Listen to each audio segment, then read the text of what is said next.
Hey everybody, tonight I'm going to try to get some of this rust off of this box because it's what you do when you're going to repaint it, right?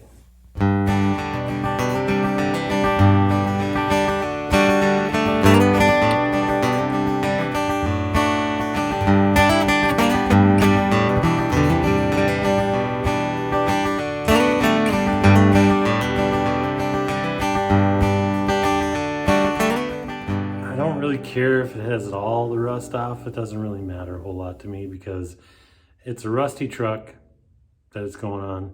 I just want it to be green. A little bit of rust on it. If that happens, I don't care. You know, I got all the trim off. I've got all the lights out. Got everything taken apart as far as I have to start prepping for paint. What I'm going to use to get some of the rust off is this Napa. I bought it at Napa. I'm not sponsored by them. Not sponsored by anybody. You know what sucks about these packages? Just tell me if you know. I know you know. You gotta have a dang nuclear bomb to get this sucker open, right? You can't just gnaw on it. You can't just grab it with your hands and peel that thing open. Unless some of you know the tricks, I'd love to learn them. Because I always sit there and bend them up, right? Don't worry. Maybe I'm a wimp. I don't think I am. See, now I just got it all messed up. So I gotta find me a utility knife, cut it open, put it on my angle grinder. I'm gonna use that to buzz all the rust off. Not all the rust, just most of it. Okay, here we go.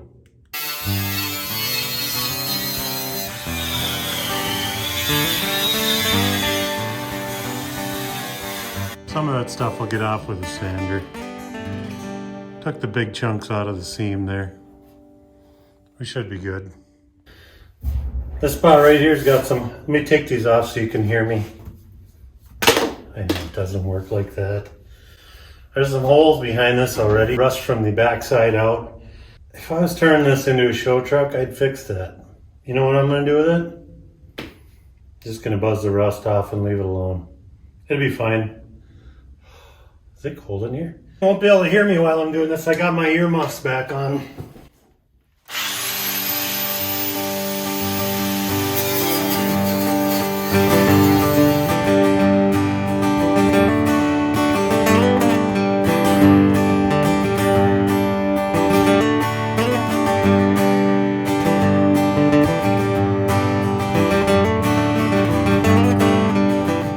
I hit him with a wire wheel and it looks like somebody shot it with a 12 gauge from not very far away. And I don't know what I'm going to do with these holes. I don't like leaving them like that, but I don't want to fix them either. The beard looks terrible in long bed.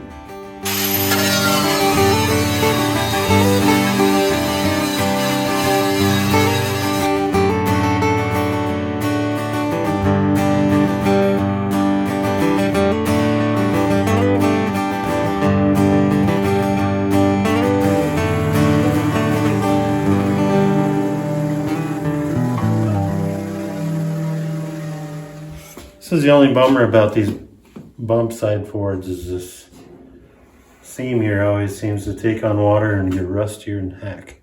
Bummer. It's a bumper. So one of the things that we do when you sand and prep this for paint, you're going to have some bare metal show through. And what I like to do is use a self-etching primer to cover that bare metal. Just helps the paint adhere better and it gives you a little more protection from rust. Not saying Rust-Oleum's the brand you got to use, but that's what I got close by, so that's what I used. Just wrapping a little 120 around a sponge, sanding sponge. That's what I'm using to sand between the ribs.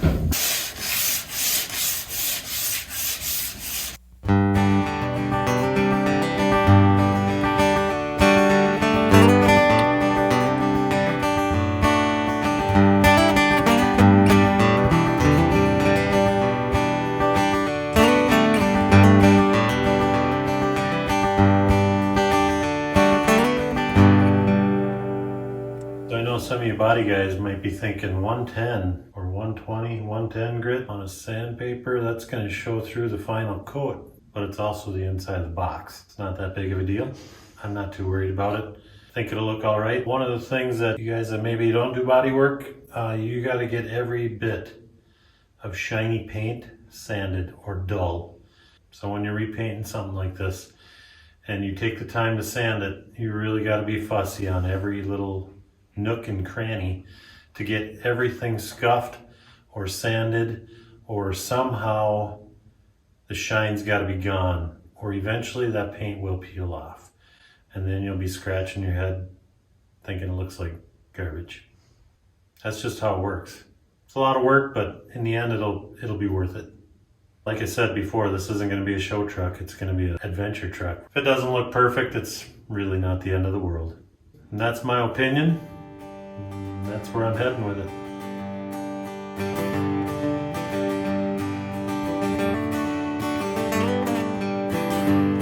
Now that I got it vacuumed off, I'll wipe it down with some, I'm just going to use lacquer thinner.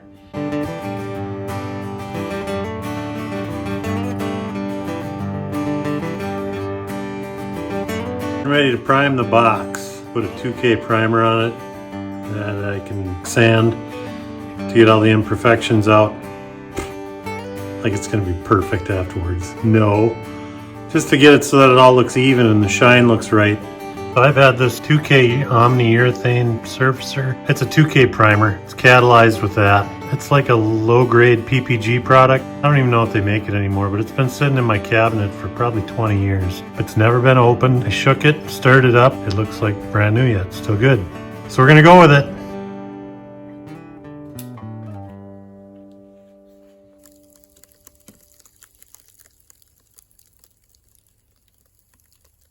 Oh, get the cheap tape.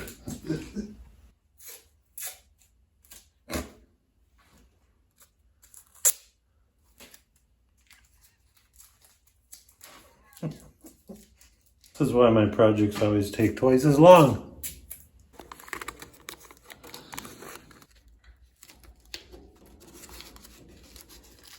Probably should have done this before I primed it. I'm gonna try to mix up about half of this. It's 5 to 1. Half. We'll go here instead. 2.5 is 5.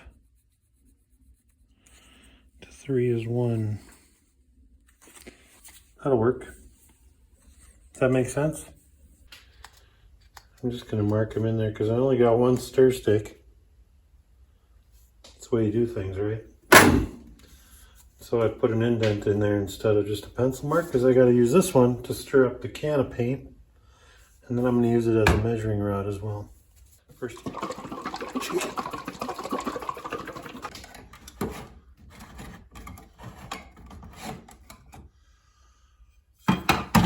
beauty.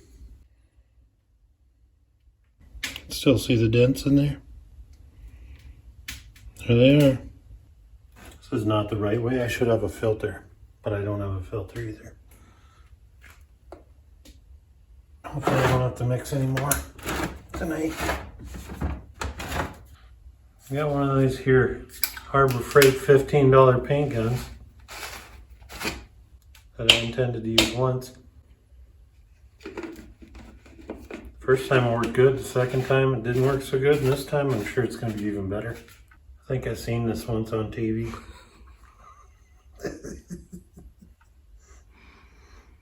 My wife's a grammatician, always correcting.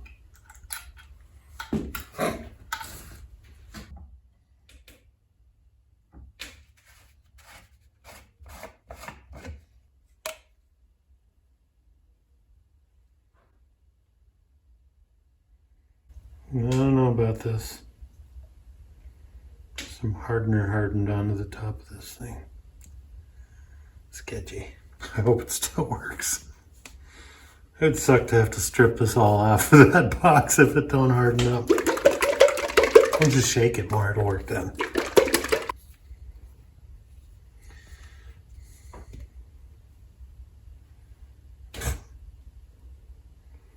Well, here goes nothing. Happen to know a guy who would do this kind of thing. Not very good judgment. But here we go. We're going to try some 20-year-old hardener.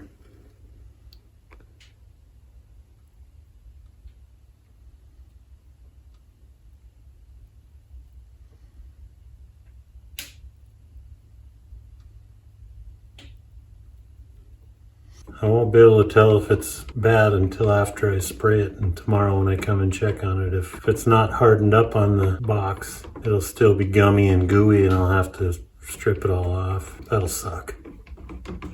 One of the things you don't want to do is spray paint with that, because that thing ain't going to keep up. So this is going to take a while. Well.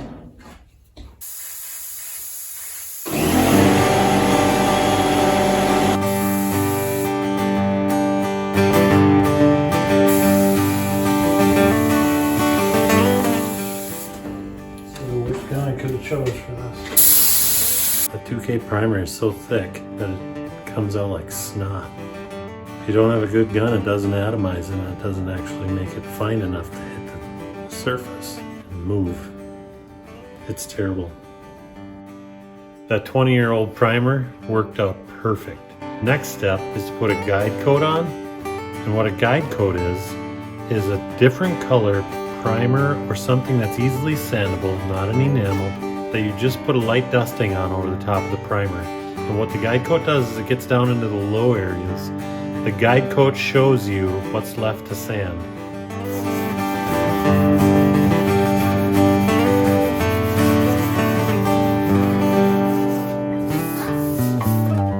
Tried to sand it with a block, but I think I'm going to use an orbital sander instead, or a dual action, a DA sander, because a DA leaves circles. Sanding block leaves straight line scratches. Some of them can be deeper. The orbital sander kind of shakes the dust out of it, gets the gum out of the pad a little better, just leaves a nicer finish. So let's switch to that, because this is leaving nice scratches. I can see them.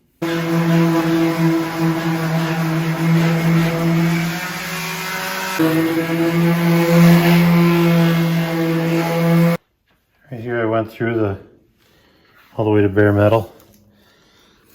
And if when you're sanding the primer like this, you go through to bare metal, you want to stop sanding there. And if it's just slightly, you might be able to hide it. Probably not when you put the top coat on. So I might have to touch that up and resand it again. Anyway, not a professional. Some of this stuff is going to be easier to hand sand than it is to use this thing. This thing's a little wild, and I'm not that good with it. So in an area like this, over the wheel well, there's not a big flat area like there is back here. So you can run a DA or orbital sander on here, and all you've got is a big flat area or a curve that you get to work with. But in here where it's too tight between this crease and this bump, the lip of the wheel well and this little area here that's kind of flat, you can't run that DA in there, because if you tip it on edge, it'll just gouge it, and that'll show up in the final paint. So a lot of these areas, no matter what you do, you're going to have to hand sand that with something like this, a flexible sponge or your hands. If you don't use a flexible sponge and you just use your hands and you run that sandpaper over it like this, your fingers are putting more pressure on each finger than between them. And so if you sand that like this with sandpaper, you're going to end up sanding finger bumps into the paint. And that'll show up on a nice paint job after you're all done. That's why you use a flexible sponge. And you got to make sure you're putting pressure on the flat area, not on the edges, because the edges will leave a sanded dip in the primer. Coat it and you clear coat it and it's shiny as can be. You'll be able to see some of that in the daylight. Much as I don't care if this one doesn't turn out fantastic, I'm still going to try to be careful not to do those kind of things, because they're just mistakes.